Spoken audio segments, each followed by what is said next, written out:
வணக்கத்திற்கும் போற்றுதலுக்கும் உரிய பல லட்சம் மக்களின் பாசத்தை பெற்றிருக்கக்கூடிய தலைவர் அவர்களுக்கும் அவர் நெஞ்சத்தில் குடியிருக்கும் தொண்டர்களுக்கும் இங்கே கூடியிருக்கிற அனைவருக்கும் என்னுடைய மிக பணிவான வணக்கம்.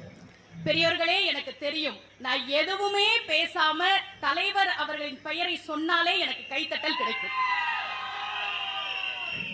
ஆனால் தமிழரங்கத்தில் மாபெரும் ஒரு மேடையில் தமிழனின் பெருமையை சொல்வதை நான் கடமையாக கொண்டு பேச ஆரம்பிக்கிறேன்.